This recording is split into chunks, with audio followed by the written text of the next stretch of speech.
صدیوں پہلے کی بات ہے۔ افریقہ کے ایک جنگل میں ایک قبرستان تھا۔ ارد گرد کی آبادیوں کے لوگ اس قبرستان کے قریب سے بھی نہیں گزرتے تھے۔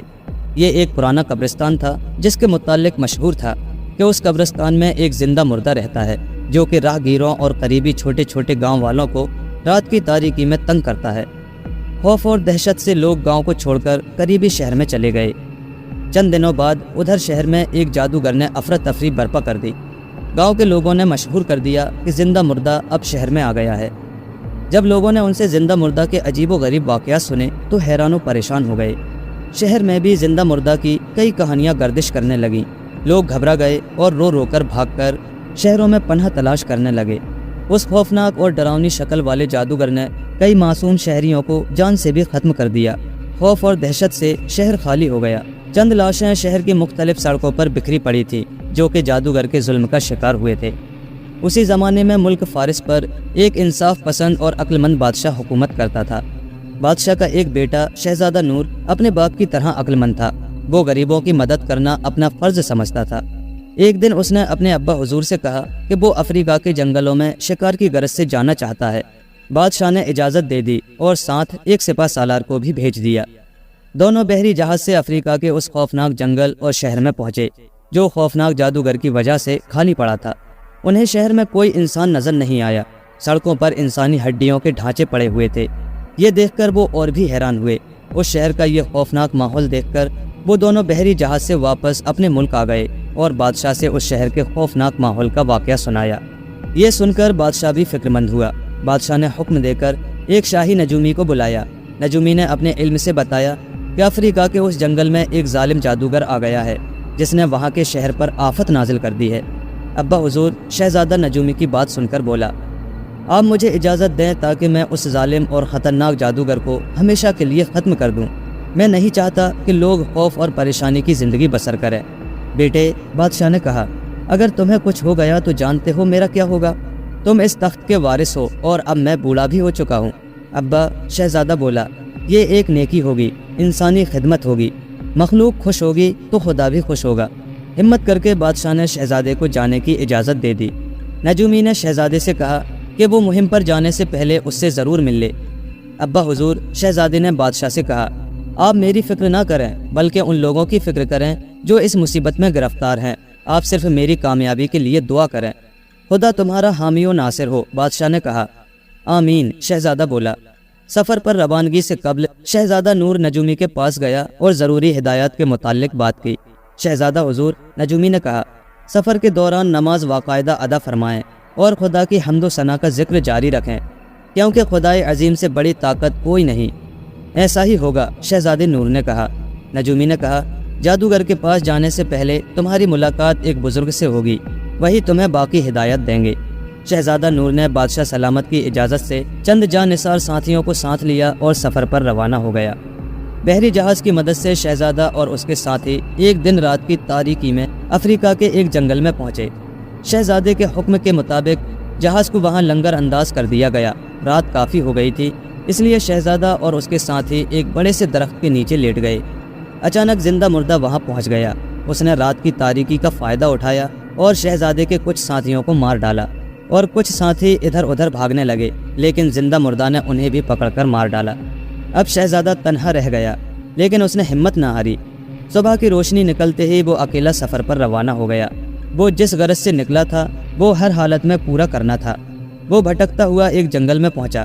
وہ تھک کر ایک درخت کے نیچے بیٹھ گیا۔ اس نے دیکھا ایک بزرگ اس کی طرف چلے آ رہے ہیں۔ اسے نجومی کی بات یاد آ گئی۔ بزرگ نے شہزادے کو پینے کے لیے پانی دیا۔ شہزادے نے پانی پی لیا اور کہا، بابا آپ تو بڑے مہربان آدمی ہیں۔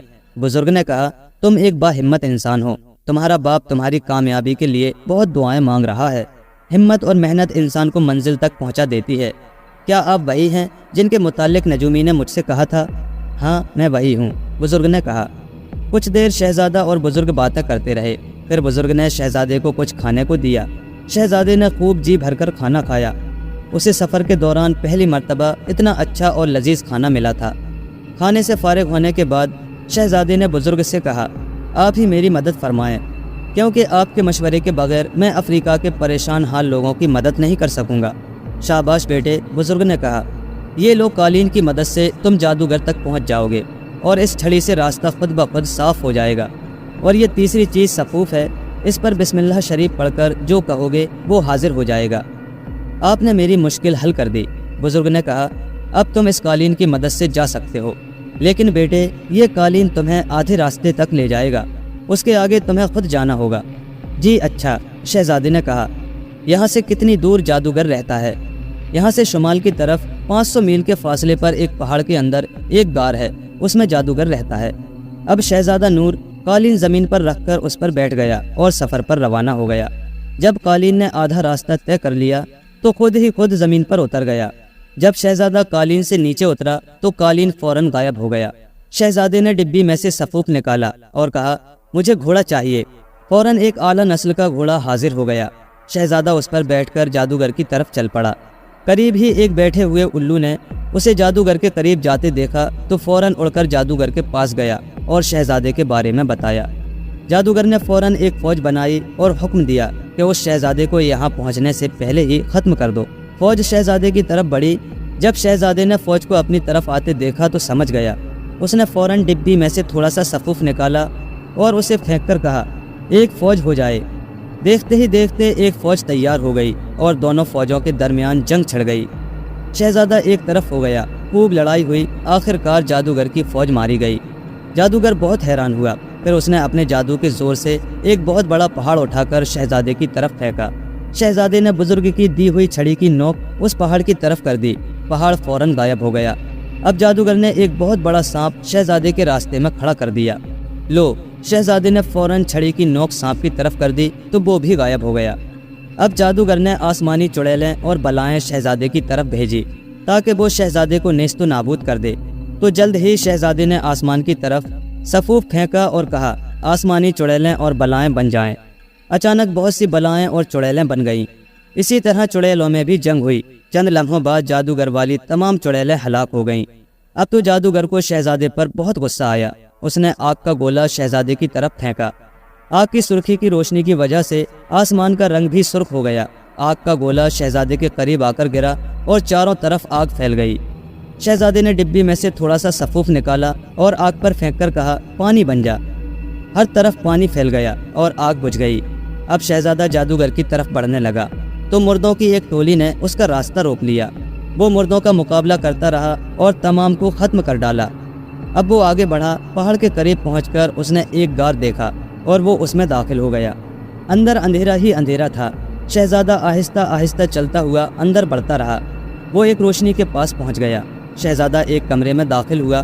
بڑے زور سے دروازہ بند ہو گیا اور جادوگر نے زوردار کہا لگایا اور کہا، اب تم اس کمرے سے باہر کبھی نہیں نکل سکتے۔ اب شہزادہ بہت پریشان ہوا۔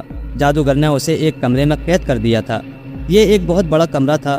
وہاں شہزادے کو ایک بہت بڑا پنجرہ نظر آیا جس میں ایک خوبصورت شہزادی قید تھی اور وہ بت بنی ہوئی تھی۔ شہزادہ نور نے چھڑی کی نوک لڑکی کے جسم سے لگائی تو وہ اپنی اصل حالت میں آ گئی۔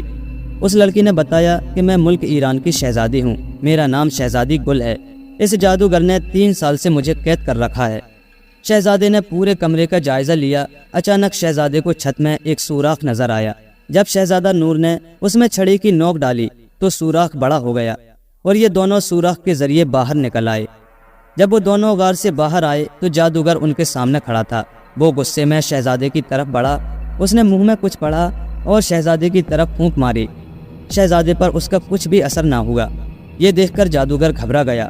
اسے معلوم ہو گیا تھا کہ اس کا جادو شہزادے کا کچھ بھی بگاڑ نہیں سکتا۔ شہزادے نے جادوگر کی گھبراہٹ سے فائدہ اٹھا کر اپنی تلوار کی مدد سے اس کا سر تن سے جدا کر دیا۔ جادوگر تڑپ تڑپ کر مر گیا۔ شہزادے نے ڈبی سے تھوڑا سا صفوف نکال کر جادوگر کی لاش پر ڈالا۔ ایک زوردار دھماکے کے ساتھ جادوگر کی لاش غائب ہو گئی۔ یہ دیکھ کر شہزادہ اور شہزادی بہت خوش ہوئے۔ اچانک وہی بزرگ آئے اور کہا، شاباش بیٹے، جادوگر کو ختم کر کے تم نے شہزادی کو بھی آزاد کر دیا اور بہت سے لوگوں کی پریشانیاں بھی دور کر دی ہیں۔ اب تم اس قبرستان جاؤ جہاں زندہ مردہ رہتا ہے، بلکہ اب وہ زندہ مردہ نہیں بلکہ ایک نوجوان لڑکا ہے، تم اس کی مدد کرو۔ یہ کہہ کر بزرگ غائب ہو گئے۔ شہزادہ اور شہزادی اس قبرستان میں پہنچے۔ ایک قبر میں سے انہیں آواز آئی۔ شہزادے نے وہ قبر کھودی تو اس میں سے ایک نوجوان لڑکا نکلا۔ اس نے شہزادے نور کا شکریہ ادا کیا اور کہا، میں آپ کی بہادری اور ہمت کی داد دیتا ہوں۔ آپ نے صرف مجھے ہی نہیں اس جادوگر کی قید سے آزاد کروایا، بلکہ افریقہ کے ایک شہر کے لوگوں کو بھی اس ظالم جادوگر کے ظلم سے نجات دلائی۔ شہزادہ نور، شہزادی گل اور وہ نوجوان لڑکا افریقہ کے اس شہر میں گئے جو ظالم جادوگر کے طلسم کا نشانہ بنا تھا۔ اس شہر کے لوگوں نے شہزادے کا بہت بہت شکریہ ادا کیا، جس کی بدولت انہیں دوبارہ اپنے شہر جانا نصیب ہوا۔ ایک آدمی کے کہنے پر شہزادے نے بتایا کہ وہ شہزادہ نور اور اس کے ہمراہ شہزادی گل اور نوجوان لڑکا ہے جس کو جادوگر نے زندہ مردہ بنا دیا تھا۔ تمام لوگوں نے شہزادے کا شکریہ ادا کیا۔ اس طرح شہر میں دوبارہ چہل پہل شروع ہو گئی۔ شہزادہ نور شہزادی گل کو لے کر ایران پہنچا۔ ملک ایران کا بادشاہ شہزادی کو دیکھ کر